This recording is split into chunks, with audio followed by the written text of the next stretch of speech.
You know what? This cream smells like pure Ayurveda. ரீசெண்டா ஷேஷா ஆயுர்வேதாவோட red sandalwood night repair cream and Kumkumadi brightening day cream வாங்கியிருந்தேன். And this is my honest review after using it for 30 days. First இதோட packaging இப்படி தான் இருந்துச்சு.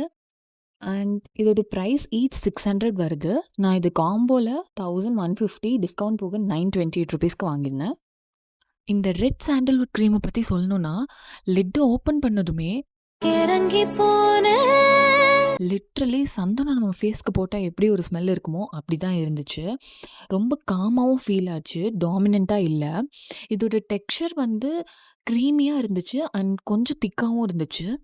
இது நீங்கள் night தூங்குறதுக்கு ஒரு 30 minutes முன்னாடியே அப்ளை பண்ணிவிடுங்க. அப்போ தான் கொஞ்சம் ஸ்கின்னில் அப்சர்வ் ஆகும். அப்படி இல்லைன்னா பிளாங்கெட், பில்லோ எல்லாத்துலேயுமே ஆகிடும். பட் இந்த குங்குமாதி பிரைட்னிங் டே க்ரீம் இது என்னோட favourite compared to that red sandalwood cream. இதோட டெக்ஸ்சர் ரொம்ப ஸ்மூத்தாக இருந்துச்சு அண்ட் ஆல்சோ ஃபேஸை நல்லா மாய்ஸ்சரைஸ் பண்ணுச்சு. என்னோட skin try and sensitive skin, அதுக்கு இது பர்ஃபெக்டாக செட் ஆச்சு. அண்ட் இதோட ஸ்மெல்லுமே சாஃப்ரான் மாதிரி ரெஃப்ரெஷிங்காக இருந்துச்சு. ஸோ ஒரு 30 days இந்த க்ரீமை கண்டினியூஸாக யூஸ் பண்ண அப்புறம் என்ன ரிசல்ட்னா, இது என்னோடய ஃபேஸில் எந்த ஆக்டிவ் பிம்பிளையும் காஸ் பண்ணலை. லைக் இந்த ஆயுர்வேதிக் ஆயில்ஸ் மாதிரிலாம் யூஸ் பண்ணால் எனக்கு நெக்ஸ்ட் டேவே பிம்பிள் வந்துடும்.